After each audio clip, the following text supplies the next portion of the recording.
Well,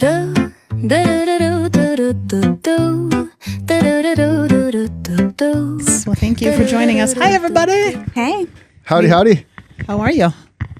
Fabulous. Keep chatting. I'll adjust your... Hello. Talk to each other.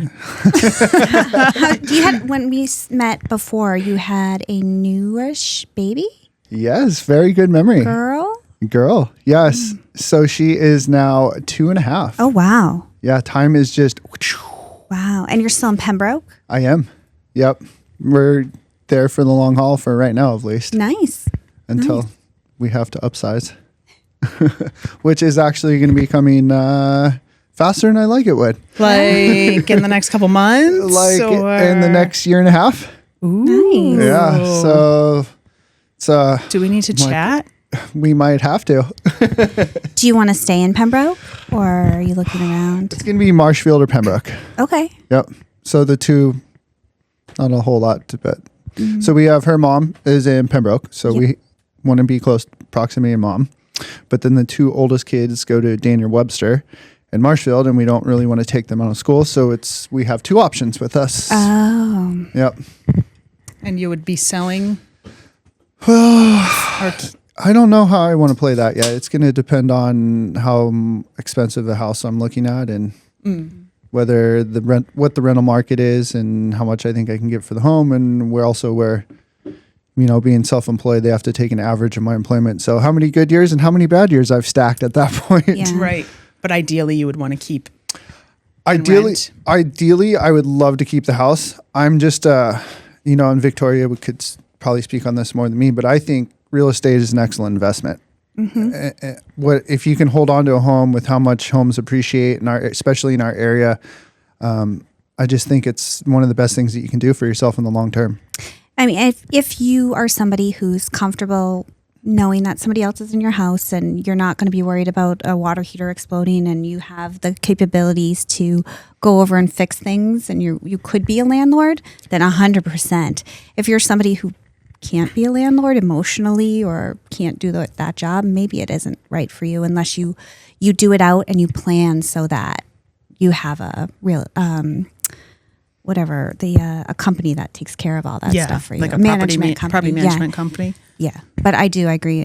Real estate is a great investment. Yeah, it's tough right now with rentals. Like, how long have you owned your home? It's going to be coming up on 3 years. Okay. Yep.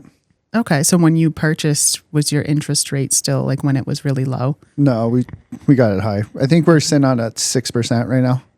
Okay. It's not bad, but it's not, we're not, where a lot of people are sitting in the 3s or 4s or stuff like that. So I guess it's relative to where the time you bought, but 6% for where we bought is not bad. So that's what could make it tough. I know a lot of people were getting in, like trying to do short-term rentals and stuff, but it was like with interest rates and things, what you have to charge for rent, you barely break even, and then having to put money aside to fix things.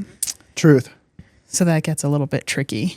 That is truth. I mean, I obviously don't know what your situation is, but no, luckily we kind of, we took, when we were looking at the market, there just was, there's not a lot of inventory now, but there was zero at that time. So we kind of went with the fixer upper route. So, which is good and bad. We've had to put a lot of money into it and still do, but at the same time, being at that price point of a fixer upper means that we have a lower mortgage than if we were to buy a turnkey ready home. And so if we do want to rent out in the future, we're not as much, we're not like, oh man, we got to make up a lot of difference here with rent.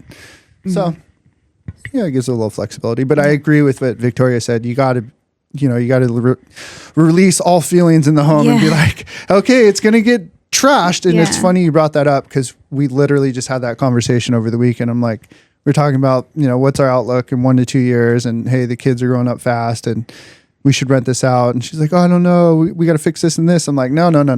We fix the bare minimum if we're going to rent out because it's all going to get destroyed anyways. There's no point in dumping a bunch of money and then renters are just going to destroy it. I mean, it's the sad truth of what happens when someone rents your home. So much of it is your basic wear and tear, but when you live in the house, you don't notice your own wear and tear. That's so true. When you're renting it, and it's yours and you go step in, you're very aware Yes. of your basic wear and tear. And a lot of times renters they're not as aware of it. So they're not as careful because they're coming at it from a different lens and they're not necessarily as careful with general stuff. But yeah, it's just a different thing. Generally, I think that once you own something that's yours, you just take care of it more. There's more pride in it than if it's not yours. Yeah. Yeah. And you don't know what you don't know. Truth. So if someone's never owned, they don't know necessarily what things need to be maintained and what happens if they don't, because they're not thinking along those terms. But if you're a homeowner already, okay, if I don't take care of my gutters now, like here's what it's going to wind up looking like. Like that stuff isn't like, I hate to, like, a lot of times people just have like a negative connotation on renters, and I don't want to go down that road. I think it's more just a lack of awareness because you haven't had to do it. You haven't seen what it needs and then what happens if. So it's just, you don't even realize it, but the homeowner is like, well, yeah. I see the dollar signs if we don't take care of that right now. I know what's going to happen. It's a hard thing to explain to somebody. Yes, it is. What are you seeing right now on your end with the market? And I'm seeing, so people are, this is the spring market where we're supposed to just, full steam ahead here. Let's get back in the market. We're everybody who put the plans off because it got cold and we had just such a brutal winter that I thought in 3 weeks, 4 weeks, how long is the conflict going on now? Like 6, I guess now. Time's just going by. But before that happened, I thought the stars were lining up. The momentum and interest rates coming back down was great. We were starting to see things come back a little bit there were more movement because rates were coming down. I felt like sellers were kind of getting to a point where they were like, hey, you know what? Like, okay, this is the market that we're in. We're never going to see 4% again. Okay, maybe we should think about selling. 5's not bad. We're getting there. We don't like it, but we can stomach it. And then all of a sudden that conflict happened and it was like, I can't tell you how many people on my end, they get affected by what's in mainstream media, right? And mainstream media, for better or worse, what sells is doom and gloom. And so they hear those, the energy, which it is. There's no BS about that. When 1/4, 1/5 of the world's oil, depending on where you get your stats from, comes from there. And then that's tied into everything we do. And that affects interest rates. So every day it seemed like there was this negative news cycle. Oh, interest rates are going up because in energy costs and inflation. And so they come to me and they're like, hey, how does this affect me buying home? Well, it affects you because it affects what you can buy and, your price point. And basically it's every day that the interest rates go up, you can afford less. And people that were pre-qualified, it was literally, there was a point where every day I was like, well, you were here. Now you're here. Well, now you're here. Now you're here. And people get really, discouraged by that. Yeah. And it makes them want to pull out. So then with the competition and the unknown and not being able to properly advise them, because what we're seeing is out of our hands. How do you advise somebody on the unknown? I can't even begin to speculate on it. I can't look at market conditions and go, well, this is what, is trending and this is where we think it's going to go. Who knows? Is it going to end tomorrow? I'm sure that you get these same questions, Victoria. I do, but I'm luckily in a position where we're not planning for 6 months from now, for 3 months from now, for next week. We're planning for 20 years, 30 years. And so at that point, this moment of volatility is still scary. And, depending on where you are in life, yes, it can be very detrimental. But we prepare for times like these by diversifying and different options. So, but yeah, that's got to be scary when you're planning for next week and you see that happen. Right. Yeah, you get pre-approved for a certain amount, and then maybe you miss out on some opportunities, or you just haven't come across what you want, and then suddenly you do, and it's like, wait, I'm not approved for that anymore. Like everything changes, and I'm sure once you've put that carrot out to somebody, that's what they want. It's a tough pill to swallow to be like, hey, no, you're here now. It is. So I can see why the knee-jerk reaction is going to be like, well, let's just wait and see if we get back up there. because you've now lost something that you didn't really have in the first place, but it felt like you did because that was, you're shopping in a certain price point. And that home buying process is emotional start to finish. And so you add uncertainty into that on top of it. I can't imagine. Yeah. It gives me, it just gives me like COVID PTSD where like, they're like, it's 2 weeks to flatten the curve. And it's like, every time we listen to someone from the administration, they're like, it's almost done. Like, this is happening and there's the end, and then it's not, and it's not. So you don't know. Yep. So then you kind of just learn like you just got to sit and wait and you don't know. And the winter this winter, like all that snow just halted everything. Seller. Yeah. I mean, so many sellers were dealing with damage that they had to take their house off the market, or just buyers just stopped looking because they were dealing with their own damage at home. And just, ugh. Do you remember Dane Cook? Yeah. Come look at my damage. Do you remember? He was this comedian when in like the early 2000s, and he had this bit about a car accident, and it was like I don't remember that one. Look it up. And he comes out and he's like, come look at my damage. And it's just, I heard it and I came out. Come look at my damage. So anytime anybody says damage, I'm like, come look at my damage. Sorry. I'll admit, like, begrudgingly, I was a big Dane Cook fan back in the day. How do you not know? Come look at my... I don't know. I heard it and I came out. I heard it and I came out. I'm like vague memory. I actually thought of Dane Cook this weekend driving to New York because I was like waving someone to go and they didn't go right away. And I was like, go. And I was like, go. And like, this whole, like, you have all these options in front of you. Like, you start out being nice and patient and you're like, and then you just slam on the gas and cut them off because they didn't go. Yeah. Oh, Dane Cook getting throwback there. Getting a total throwback. And I think of him every time I drive through a parking garage and my tires make noise. I'll have to go back and listen to that. But the winter was so bad. I was with buyers and we went looking at a house during all that snow, and we start hearing this noise, like looking through this house. It was vacant. The other agent wasn't there. And then we go in the back and there's a full-on leak happening. Ice dam, like just like not just like dripping, like pouring. Like we had to go find a pot. I'm like going through these people's cabinets, like looking for a pot to put. Did they live there still? Yeah. Ugh. Yeah. So they had issues with it. They thought it was fixed and then it wasn't. So I'm like texting the agent. It's like, by the way, like there's an active leak. I don't know what they're doing, how long they plan on being out, but they should come home now. Like, I have a pot catching the water, but it's bad. That's horrible. Yeah. Oh. How embarrassing. It's terrifying. My buyers were like, everybody's dealing with this stuff, so we get it. Like, this sucks. Yeah. And like inopportune time for it to happen during a showing, but yeah. Oh, the joys of New England. Yeah. Right. Yeah. Last winter, or a couple winters ago, it happened to me during an open house. We went down in the basement and there was water in the basement. I'm like, well, I guess it's a perfect time for it to happen. Like, you can see that there's an issue and we're going to fix it. And then you can see that it gets fixed and that it doesn't happen again. Yeah. So you won't have surprises.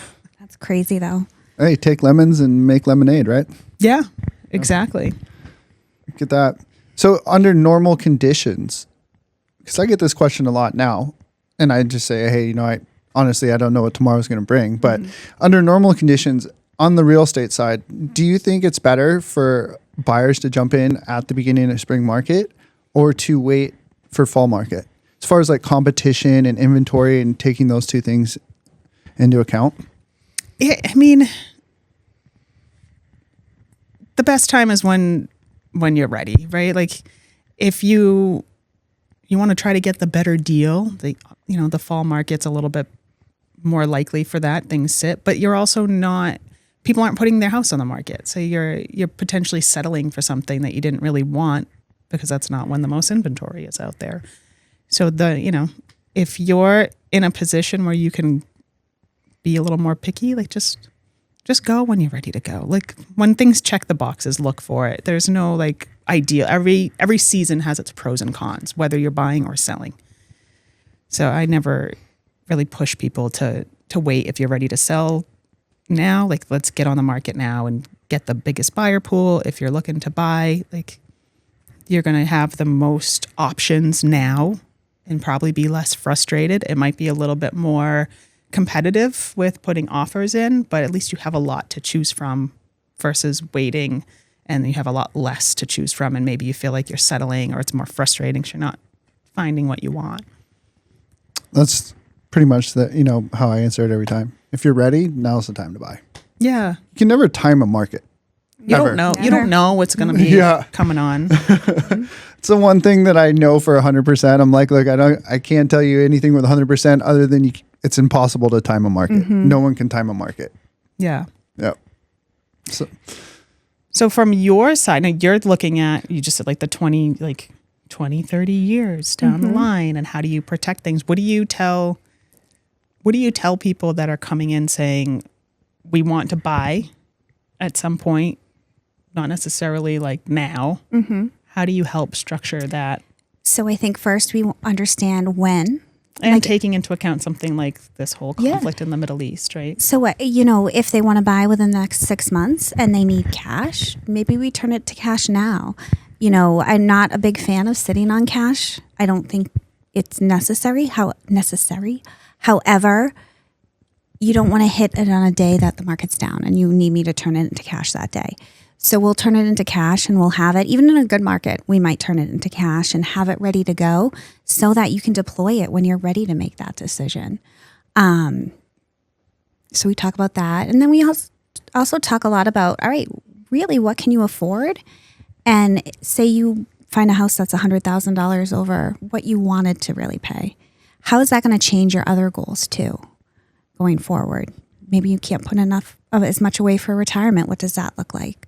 Maybe you can't put as much away for your kids' education. What does that look like? And is the trade-off worth it? Can I ask you a personal experience that you had recently where you weren't in the market to buy or sell, and then like the perfect house popped up and it was brought to your attention, and within a couple of weeks, within 3 days, we had put an offer in, which is crazy, but right, and had it accepted. How did that affect your plans? And so we were already planning to do an addition. So we would already plan to set that money aside for a major renovation. So we were planning for something within that near term so that it was ready to go and we were ready to deploy.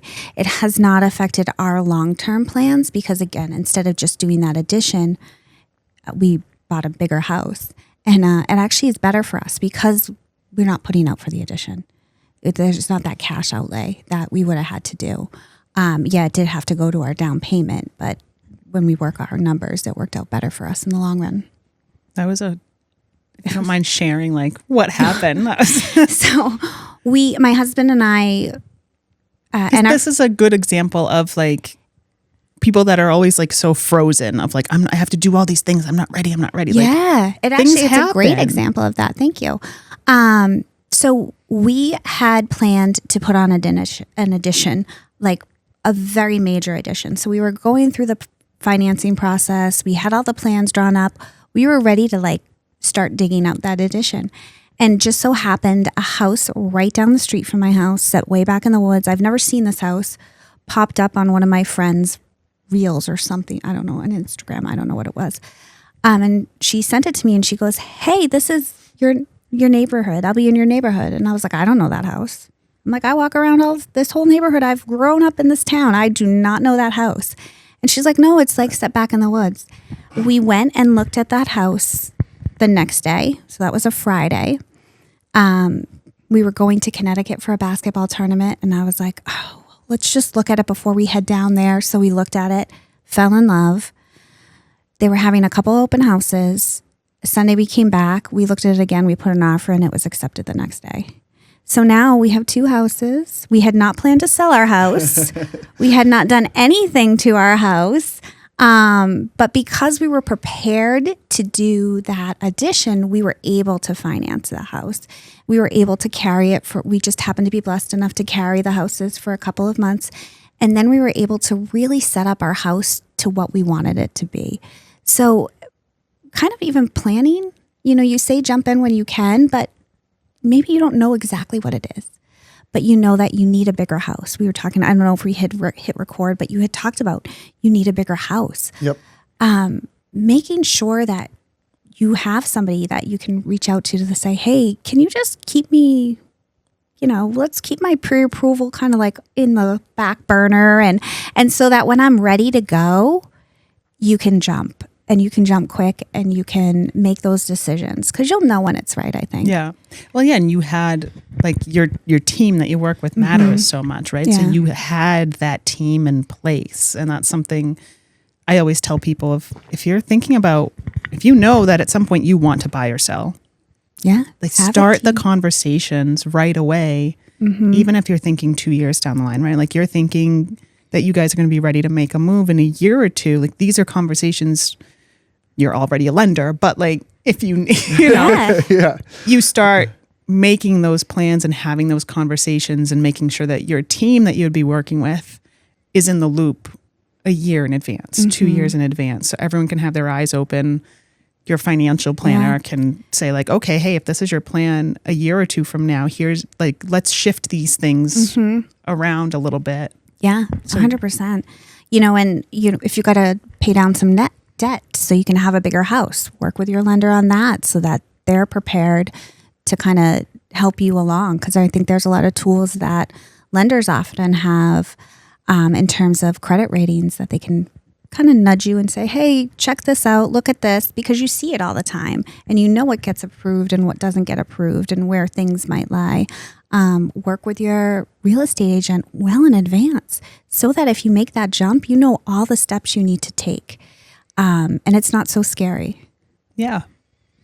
As far as, like what a lender can do for you in advance. I know a lot of people assume like, I won't talk to a lender until I'm ready to pull a loan. Yep. Right. And that's not necessarily. That's, couldn't be further from the truth. It goes exactly what you said. Make sure you have your team in place and start the conversation as soon as possible. And one of the things that stood out when I was listening to Victoria speak, it's so true because I can't tell you how many times that I've worked with clients and they wait and they wait and they wait. And then all of a sudden they see the house bum up and it's like, oh, we got to go now. And then they put all these things in motion. I mean, sometimes it works out. Victoria's case, it worked out and it was great, right?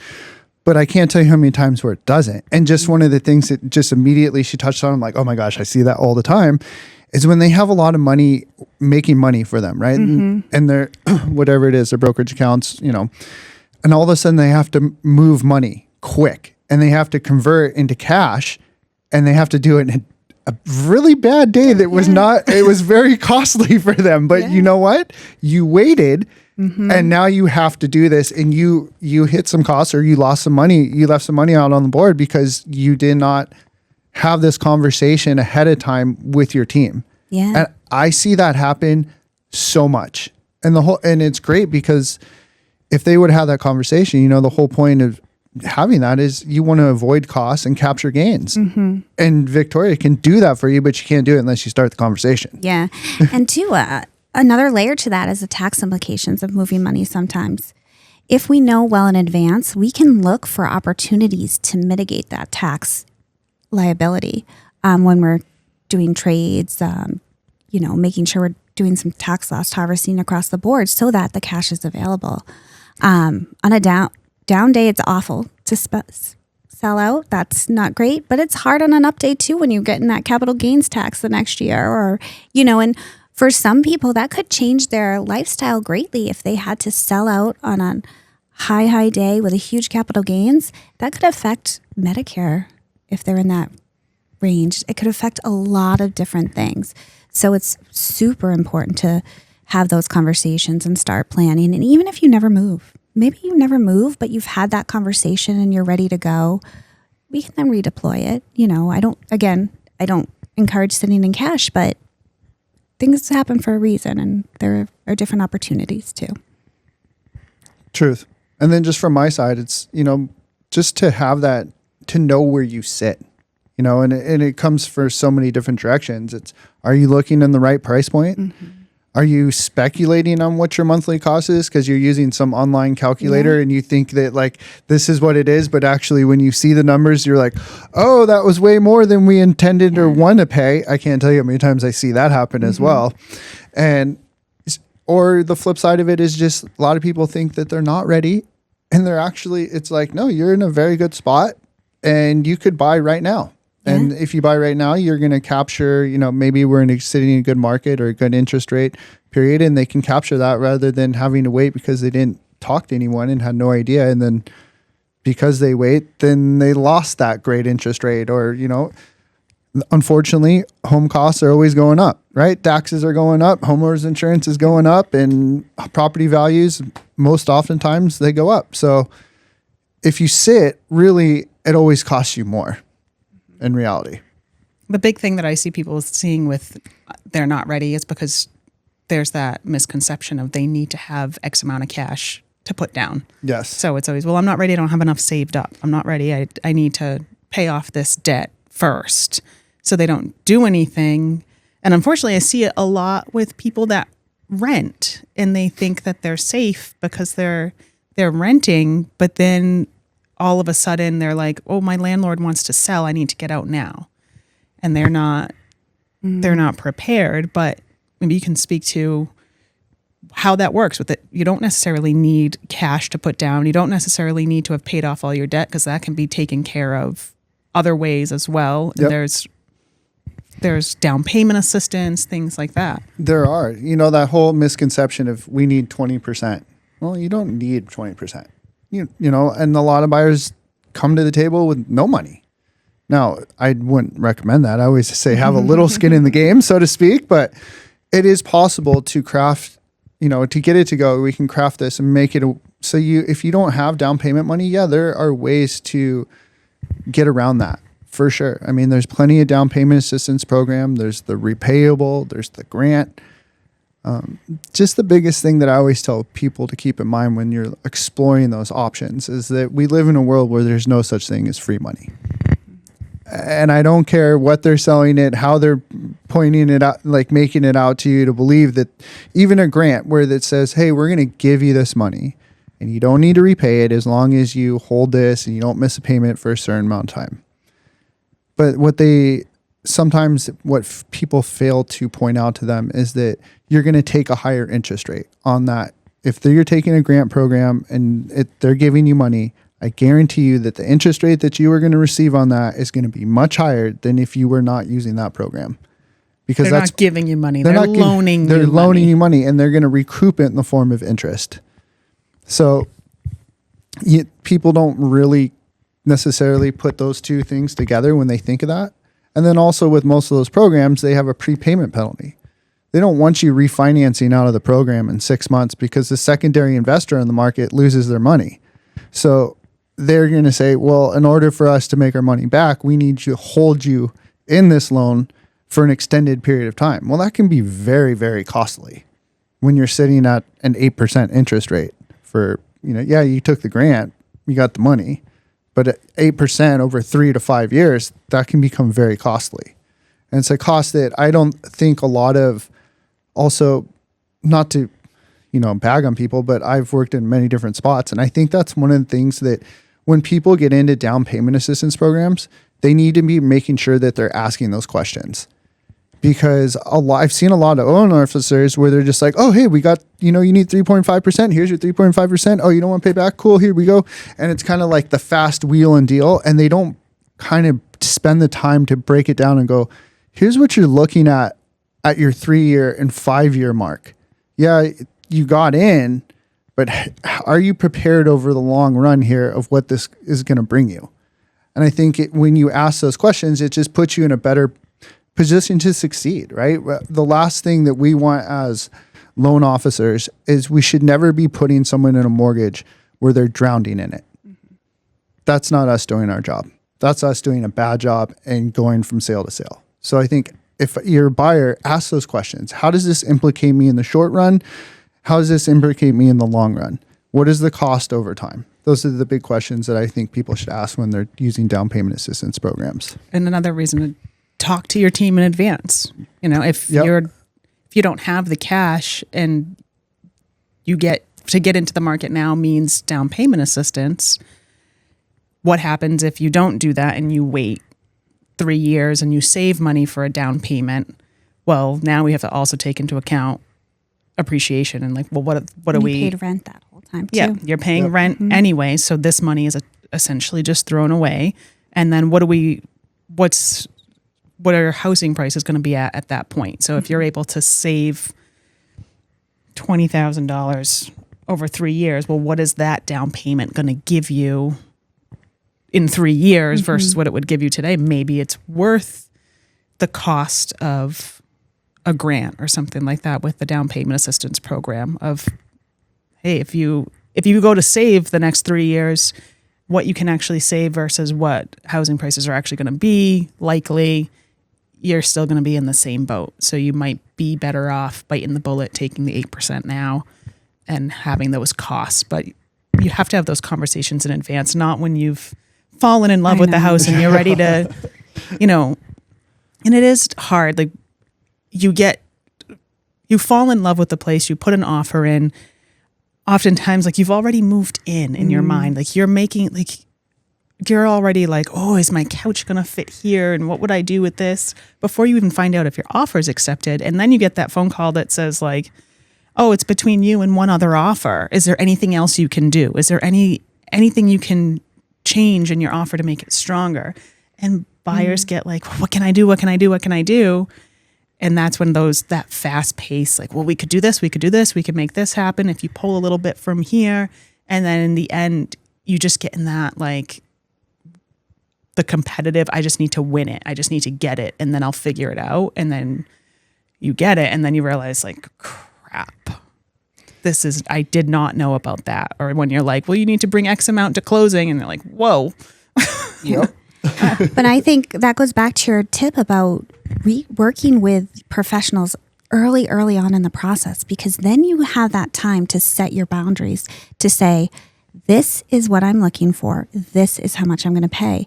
And if you come in strong, or maybe you say, yeah, I'm not going over that, and you're not worried at that last minute trying to race it, because you know it's not going to be the right place, because we've already gone through the different scenarios and we've set our boundaries. Even if you've already moved in that couch, knowing where your boundaries are is super, super important when it comes to any financial decision. Yeah. Having those conversations in advance before all the emotions come into play. Exactly. And having that team behind you to be able to rein you in and be like, listen, I know you're excited about this and I know we're that close to getting it, but this is what you said when you were thinking clearly. Exactly. Let's really think about this again. Yeah. 100% agree. When I cancel my clients, I'm a big fan of, I always tell them, have a walkaway number. And I say, when they always ask me what is a walkaway number? I said, take your emotion. I want you to sit down, with your spouse or whatever, whoever it is that you're buying the home with. Remove your feelings completely from the transaction. I don't care how much you love it, how many boxes it checks on the checklist. I want you to have a number in place where no matter where the negotiations go, how close you are to winning it, everything, remove everything, that if you hit this number, you walk. That's it. You mic drop, I'm out type of deal. Because like you said, like it's such an emotional thing. And I can't tell you how many clients that I've had that just get all worked up in it. And when I do my reviews and I go back and I ask them how they're doing 6 months, a year later, they're like, oh, I think we went over them more than, that we should have gone. And that has so many it affects them on so many different levels. It affects them on just their day-to-day life. But also, I think we had a conversation about this before, is that if you go in way over and you don't have that conversation of yes, we're in a market where you genuinely have to go in over to win a home now. It's, here and there, but more often than not, we do see it still. Okay. What the conversation should be with me and Victoria is, okay, if I do have to go in over a home to win it, how long is it going to take me to make that money back? What am I sacrificing in the long term to do that? Yeah. To pay another $300 a month on my mortgage, another $1,000 a month on my mortgage. What else is not getting paid? What am I not saving for? Exactly. Yeah, and like, okay, in 5 years, the value of my home is expected to go up X amount. But if I overpay now, at what point, if my intention is to sell in 5 years, like, are you just going to break even at that point because you went over? Or are you going to even be making anything? Or, at what, like, most people don't stay in their home more than that. 7 years on the average now. Really? Yep. Wow. Well, it's getting lower. That's amazing. Believe it or not, yeah. So when I do like cost analysis for people, I put together an interactive report. It's usually within 7 to 10 years, the probability shifts to that you're going to either sell your home, refinance the home, rent it out, but that's it. You're not staying. You're not staying in it. Yeah.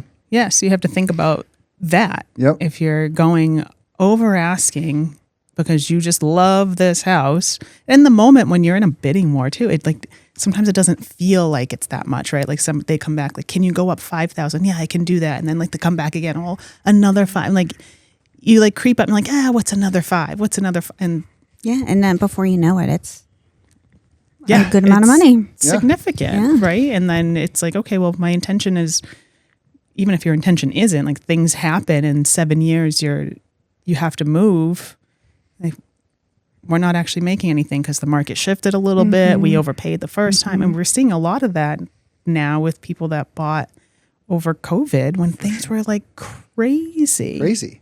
I saw offers going in 100,000 over asking at that time. Right. Yeah, you haven't made your money back yet.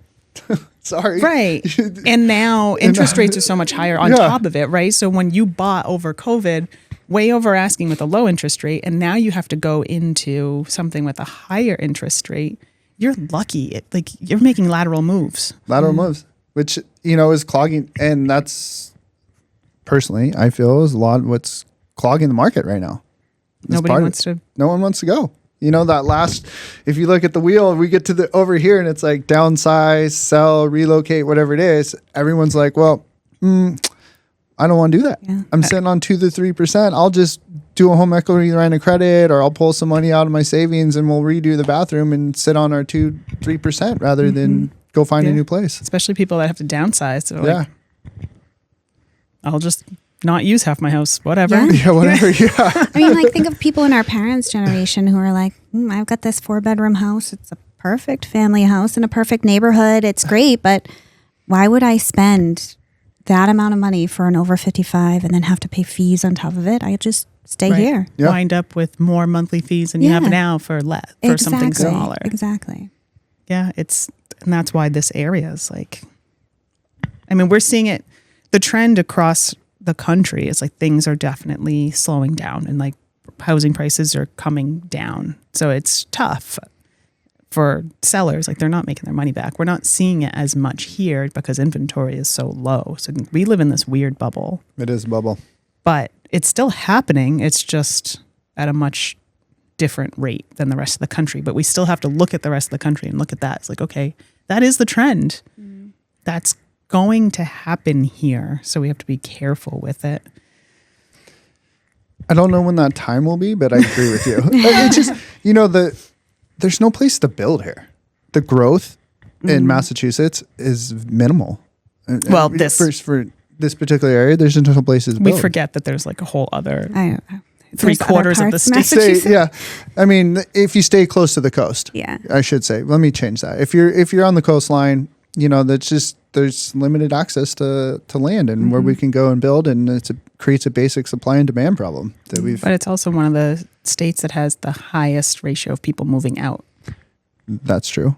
I'm sure it's up there with like California probably, and I think I think Massachusetts ended up being the number 1 last year. Yeah, wow. It beat California.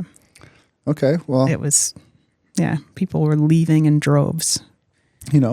I guess that's one of those good and bads because it frees up the market a little bit. Yeah. You guys can sell some more houses, right? I know, right? Yeah, I mean, just in my neighborhood, like I had a handful of houses that I sold in my neighborhood, and it was like, for the most part, people were moving, going down to South Carolina, to Virginia. Yeah, getting out. People going off to Tennessee, like even Connecticut. Like, who wants to move there? Just kidding. Right? I mean, I guess if your job changes and you have to work in New York, No, there was no job change. No, It was just just cheaper. and that's another thing too. People don't have to stay where their jobs are anymore. That's for the It was a most big, part. yeah, Yeah, COVID it's a big change. thing that stuck. Yeah, people they can work remotely. So they're free to take advantage of the cheaper states if possible. But it's still high demand. It is. Well, one of the things that when we said at the beginning, why real estate is, I believe, is such a great investment, right? Mm-hmm. I think we just hit call it a pinnacle in life, and where we are. Just if you look at what happened in 2007, 2008, right? And this is what I tell my clients: do you think I should buy? And I'm not a financial advisor, but I do have my finger on the pulse, so to speak. But if you look at what happened in 2007, 2008, we had so much construction going on, right? There was just an access to money that was, it was kind of absurd. It was absurd, right?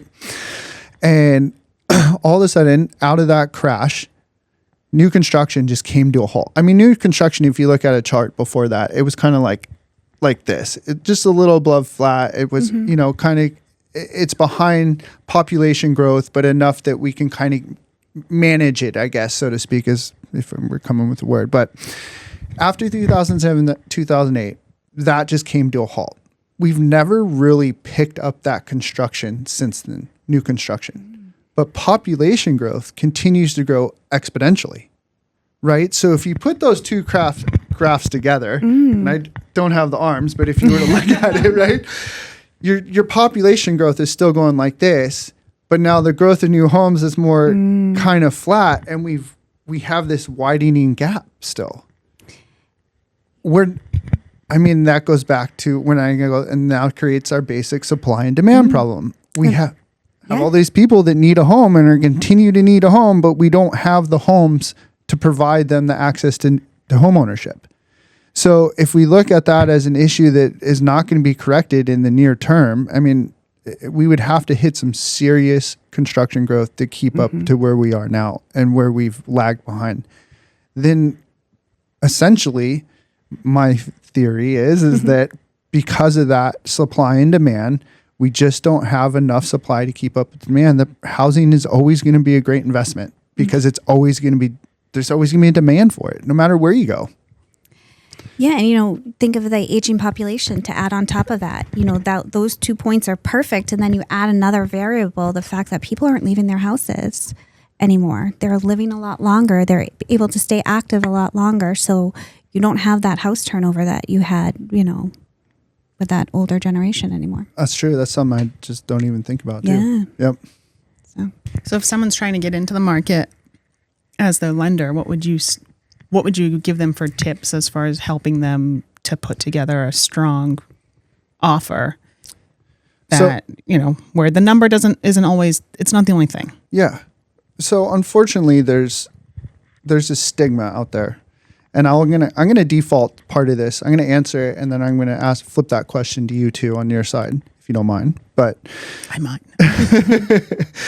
When I tell my clients is that I get that question posed to me almost every time I work with someone and I do a consultation. And I said, unfortunately, when we go through this approval process, everyone has to approve somebody on their ability to repay a loan. And it's always based on 4 things: income, asset, credit, debt. And that's the 4 things that we assess any one borrower on their ability to repay a loan, no matter where you go. Okay. So if I approve you for conventional or FHA or the 4 main programs that are out there, you're getting approved based on those 4 things that whatever it looks like on paper. And once I approve you, no matter what loan you get, if you're approved at that loan, then essentially the seller is going to get that much money that you are approved for and was accepted on those terms and conditions. I feel like that when you submit offers, that the selling agent and the sellers are looking at the offers and they kind of have a category of ranking system. They go, well, here's cash offer. This is what we're going to go with. And then it's conventional. And then if we don't have any conventionals at 20 or 30% down, then we'll take conventional at 10% down. And then if we don't have any there, then we'll go to the government at FHA, and then below FHA, if we don't have anything there that looks strong, then we're going to go VA. And it's so unfair to stereotype those loans. I guess I don't even know if the stereotype is a good thing, but on those, but I feel like there's a stigma of getting into FHA and VA, and if you're not putting 20% down on conventional, that it means that you're not a strong buyer. I'm just going to push back on that just a little bit, because I think what, at least on the seller side, I've heard is that it changes the way your home is viewed as a seller. So it could change the value. So a VA loan, they have to come in and they have to value it at a certain price. Conventional loan has to be valued at a certain price. A conventional loan is 20% down. You're only valuing the house at 80%, whereas cash, it's whatever I say it is because I'm the seller. So I think that, just to push back a little bit, I don't think the stigma should be there, and I think that's unfortunate. But I think as a seller, that what you hear sometimes. I haven't heard it that way, but I mean, it could possibly make sense. I always hear, because I do ask those questions when I talk to people, and I can only relay so much information legally, but they always say, well, what's the loan program? What are they in? That's the first question I get when I call a listing agent. I go, oh, this is that. Oh, if I tell them they're FHA, then they just say, oh, they immediately assume, well, they're not that strong financially, huh? Yeah, and that's not the case, I don't think. That's most of the time. That's not fair at all. No, it's not fair at all. Yeah. Not ethically right to even make that assumption, or to, especially not to vocalize that. No. Like that. No, I can't tell you, I literally verbatim get those words. Really? Yes. They assume because they're in a government loan that they are not strong financially, and that if for some reason it's going to affect them getting in the closing table if something comes up. So when I call, those are the three things I make sure I touch on because of numerous conversations I've had on the past. I always say, hey, I've done a full underwrite on them. They're good to go. Financials are rock solid. They're ready to go. And we will have absolutely no issue closing this on time. Because that's what they want to know, right? Like, hey, is this going to close? Am I going to get paid at the end of this deal? That's what matters. And if I do my job correctly, whether it's FHA, VA, doesn't matter. You're going to get the money and it's going to close. Do you get into, like, with that seller agent, do you get into like the more of like the details of, it's FHA, so they're going to be looking for the chipping paint and things like that. Does the home have any of these issues? Can we get ahead of it? Yes. And that's what I think sellers don't understand, is like, there are ways around these things. Like, we can get ahead of these things. It's not a situation of like, nope, deal's done, it's dead, just because you have some chipping paint. That is so true. And that goes to the team aspect, right? Like, having a great team in place. Like, I know specifically, Vicki, you'll roll the sleeves up and you'll get out there and you'll remove the chipping paint or do the little touch up or paint or what, but there's a lot of people that do that. Like, hey, it's easy we can sit there and identify the things that are going to get flagged. And on those type of appraisals, whether for government, like, you can go through there and literally within 15-minute inspection, you don't have to get in there with like a white glove and be like, well, they're going to flag that. They're going to flag that. That whole process could take us 30 minutes. And it doesn't mean like the entire house has to be repainted. And it's the team on both sides too. So like, one of the homes that I sold, the buyers, they really wanted the home. They were FHA. They loved the home. And we were upfront with like, here are the things that are going to come up. My seller wasn't in a position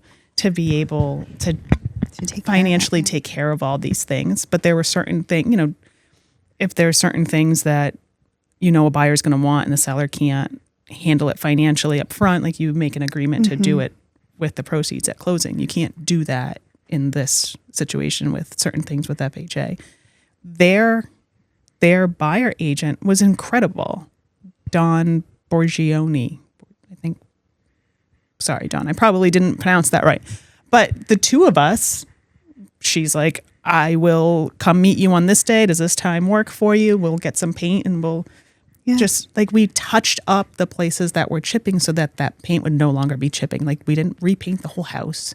I happened to have paint at home that matched it enough. Yeah. Their buyer was fine with it. And we just went around and like.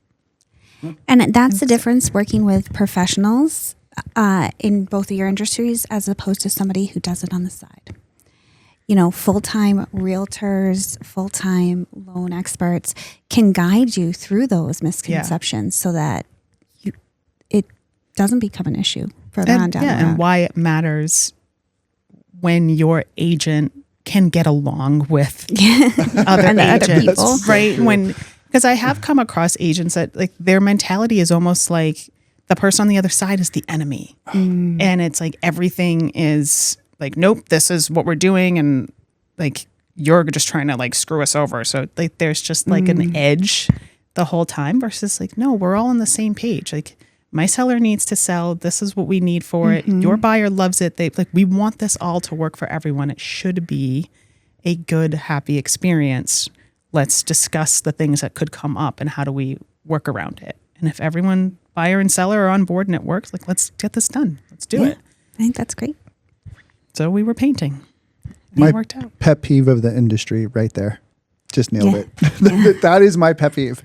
I just can't wrap my head around that mindset because whether you're on the buy side, sell side, lending side, we all get paid under the same circumstance that it closes. Yeah. So why are we not in this all together and willing to like, hey, let's do whatever we can to figure out how to make this work? Because if we don't, then none of us get, and that's how we make our livelihood. Not to say to come from a money standpoint, but we don't do this for free. Like this is how we put the food on the table and support our kids and our families and everything else. But in the best interest of, putting the food on the table, let's work together. Right. You don't want to get halfway through or 3/4 through a deal and then it all falls apart and everyone's just wasted their time because you couldn't come to a compromise.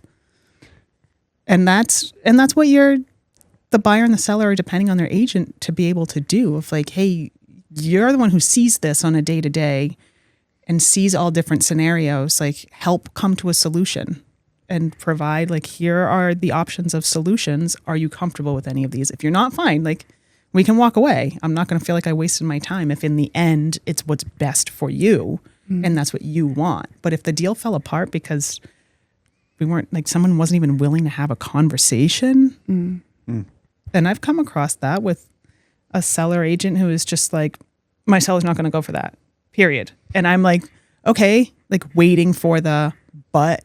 Yep. But I'll ask. But like, okay, so what are your options? Yeah. Like, are you, and I've flat out just been like, so are you telling me that you're not willing to try to hold this together? Are you telling me your seller's not willing to come up with another idea or solution and that we're just hitting a brick wall? Like what? And they're like, oh, no, we want to hold this together. Like, okay, so what are the options? And it's like, okay, what can we do? And then eventually, and we were able to hold it together and eventually like they came around, but it's like, we're all supposed to be on the same, not necessarily on the same team. Cause like you've got your fiduciary responsibility to that person. I do this person, but we all want the same goal. It's the same. We're working toward the same goal in the end. And that's it. Everyone's working for the same thing. And then, and it should be a happy. That's what like my pet peeve is when it's like it becomes so stressful and like angry, where it's like, ugh, this is supposed to be a happy experience. Yeah, and you bring that like energy into the house for the first time. Like, yeah. Like, come on, it's supposed to be, and like it's probably emotional in different ways for the seller. So like we want to try to minimize that as much as possible and make it a positive thing for them. Like the buyer's like excited. I agree. So I'm always appreciative when like my buyers walk into the place and the seller had left a bottle of champagne and a note and like a welcome or something like that. Like that helps them to like come into a positive environment. Like, okay, like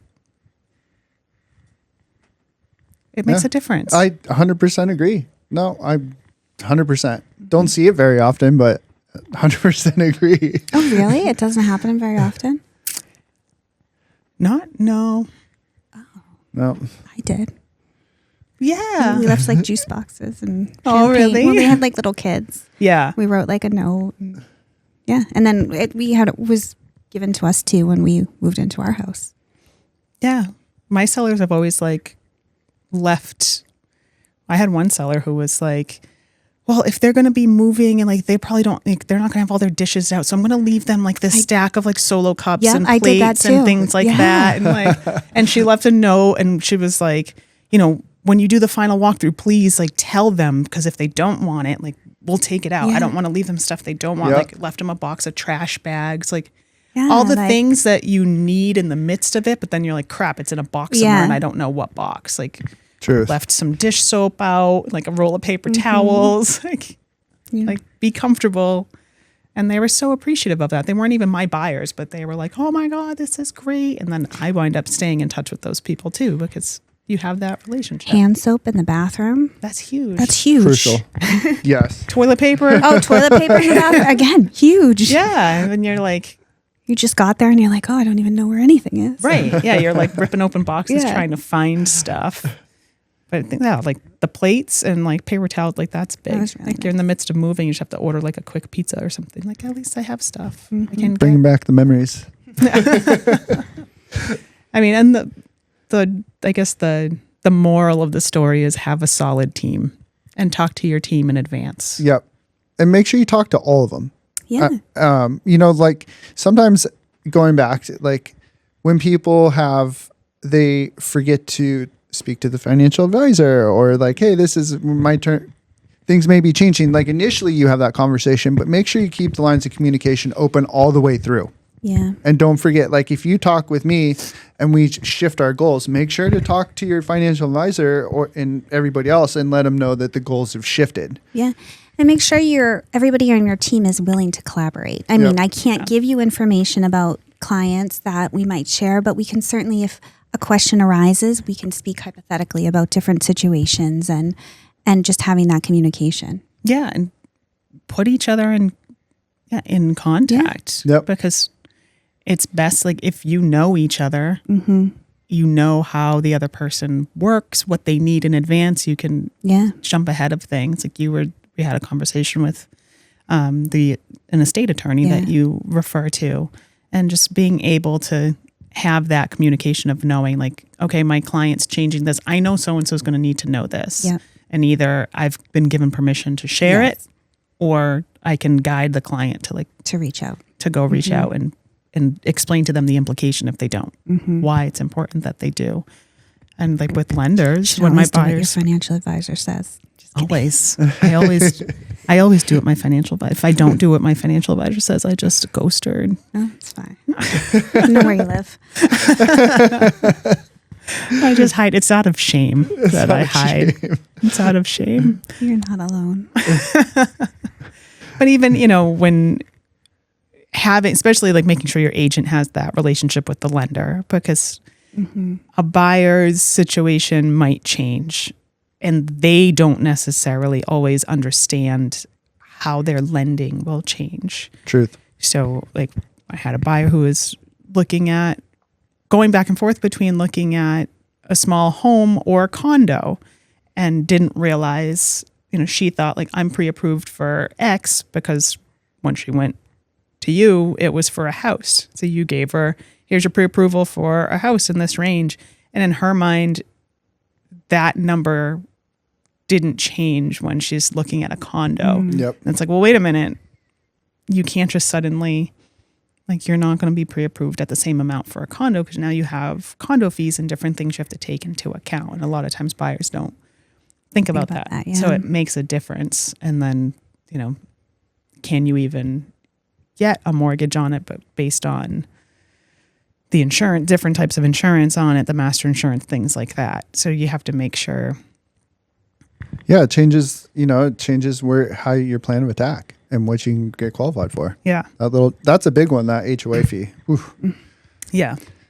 And oftentimes it's best for if you are upfront with your client, like I'll often say to them, hey, listen, like I don't get involved with your finances, but if I have a relationship with the lender, I know you're busy, like you're working, you can't always get on a call with your lender. If we're looking at a specific thing, do I have permission to have those conversations and get updated numbers for you so we can stay ahead of it? Of if something pops up on the market that you love, you're in the midst of a 12-hour shift, you can't get on the call, like, hey, this is what we're looking at. And you've given me price sheets of like, this is what it would look like. This is what the monthly payment would look like if we put this much down, and I've been able to be the intermediary with that. Yep. To direct them based on the numbers. Yeah. Without getting into like private details. Which, but it's easily manageable. Yeah. For sure. And I think going back to the whole team thing, one of the things that's very important with me when I'm working with people is that, and I mean this in the polite way, is that you work with people that know their role and stay in their lane. I like that. I like that a lot. That to me is very important because we have stuff that can be overlapping and we can get overlapping questions. I'm very much a person that I will tell people, hey, that is, even if I have knowledge of that area, I will just completely default and be like, hey, you need to talk to Victoria. You need to talk to Vicki. That is not my area of expertise. I don't even want to begin to speculate on that. That's their job. Like, you need to take that question over there. Because I've been in situations with other people that I don't have that pre-existing relationship and understand how we work and operate and knowing our roles, so to speak. And people will give wrong information on the lending side. Like, and I'm like, who told you? Well, they said it was fine. And I'm like, oh, no, like. Right. And then it's tough because to set them straight makes that other person look bad. Exactly. And now that like conflict has created within that team. It does. And then they don't know who to trust at this point. Are they telling the truth? Or this person telling the truth? Like you get this conflicting information. So yes, know your role, stay in your lane. Like, I know your role. I'm not trying to be mean with it, but it makes a lot of sense. Especially like run into that a lot with like a real estate attorney, because I'll have buyers or sellers like asking me questions that, I might have come across this. So I might kind of have an idea of like from the attorney's perspective, like this is what they would probably say, but like that's out of my pay grade. That is an attorney question. You need to make sure you're protected. I am not going to assume anything. Like I might be able to say like, I've had this situation in the past and this is how it was handled, but everyone's situation is different and that is your protection. So you have to talk to the attorney and being able to, I have an amazing attorney that we use a lot and he's awesome with explaining things and thorough. So that's a huge one with making sure they're going to the right person and not getting information from multiple people and not going down like the Google rabbit hole. That can be dangerous. Yeah. Yeah.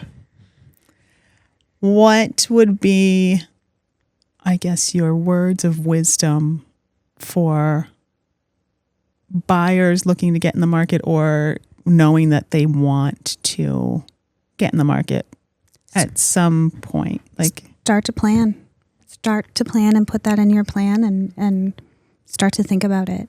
Even if you're just getting married and it's 10 years down the road for you, even if you're retiring in 10 years and you want to sell your house and move to Florida, start the conversations now so you know what to expect going forward and have that plan in place so you're able to move quickly when the time comes. I got a question for you that I get a lot more coming up now. Because again, going back to the national press, how is your feeling from a financial advisor standpoint about people taking a loan from their 401k? Ooh, that's a good question. Because it comes up a lot now. And, we had the recent, with the president saying, oh, we're going to extend terms or make it easier. And it's gained a lot of national publicity. Yeah. So first I start by saying every situation is different. So this is not just general advice to everybody, but here are kind of my thoughts. If you have a different situation, it might not be okay. I'm not against it. However, I think it should be a last resort. But there are opportunities and there are certain careers and certain ways people earn money that it can be really easy to manage. So if you are somebody who earns most of your money 3 times a year in bonuses, and you can replace that 50 grand easily and quickly, and you know what it's coming and you can plan for it, might not be a bad option. If you're somebody who is living paycheck to paycheck and you're doing the bare minimum, maybe it's not right for you, but you have to look at it situationally. It's kind of a nice option to have for people. And there are certain times when it's necessary, but really kind of look at it based on your own situation. And I'm happy to have that conversation if anybody wants to go into details about like if it's right for them. But making sure you're planning to pay that back and you have that plan in place, then I think it could be a viable option. That's great advice. Thank you. Yeah. And what are your words of wisdom for buyers looking to get into the market either now or 5 years or 10 years from now? My words of wisdom are start the conversation with your lender and your financial advisor immediately. Don't hesitate. Bring your agent in and let them know this is what we're talking about, and just set the expectation right up front. Hey, it's not a year. It's not right now. It's a year from now, or it's 2 years from now. But we could, if something came up, decide to jump. But just getting that conversation, the dialogue going, I think is the most important, because it sets you straight on where you are or maybe where you need to be. Mm-hmm. And these things, there's no quick fix when it comes to credit or financials. Very rarely. It takes time and it takes money. It takes whatever resources. So if you know where you need to be, then you have the time to get there, and you won't waste out on an opportunity. Or maybe you're ready to go right now and you can capitalize on an opportunity. But you'll never know where that is until you start having that conversation. So I think that would be the one thing. Don't have all these preconceived notions or listen to your uncle or your brother who thinks he's the real estate agent or the lender. The reel on TikTok or whatever. Yeah. Or the TikTok financial advisor. Please go talk to the professionals, have that conversation, start working with them to get your plan in order. That is the best advice I can give people. Yeah. And I just want to go back to that question you asked me. You noticed how I really hedged and said, did not give you a yes or no answer. Yeah. If you are getting financial advice that they are telling you have to do this, and they don't know your first, last name, and address, it's probably not the advice for you. That's true. Yeah. That is so true. Same thing with lending. Same thing with real estate. Everyone's situation is unique. Situation is unique. That's true. And listen to the people who know you the best. Yeah. I'd be like, hey, you like that house? Pull the trigger, do it. Yeah. It's always the right decision. Nope. Well, thank you both. Thank you. This was great. Let's hope that the camera's recorded this time. Yes. We've come a long way from our first. So I feel like we are sitting really far apart, like we don't like each other. It won't look like that one at all. I know. You need to take a picture and be like, this is how far apart they sit. Yeah. It's funny. But the technical issues still pop up every once in a while, just to remind us of our humble beginnings. Hey, we got the board lit up. Oh my God. Red does mean record, right? I hope so. I didn't push the button this time. I did. Uh-oh. You had a little thing in the back. Did you put your little... I did. I did the memory cards in there, I think. Every time you get a little bit better. Yeah. It's small gains. Yeah. Except for the last time. That was definitely a step back. Well, I feel a little bit better on front of the microphone, so I'll look at it as a little gain. Yeah. Okay. Well, thank you. Thank you, Vicki. I hope to have you guys back another time. Thank you very much. It was great sitting here to be able to talk with you ladies and listen to your expertise and your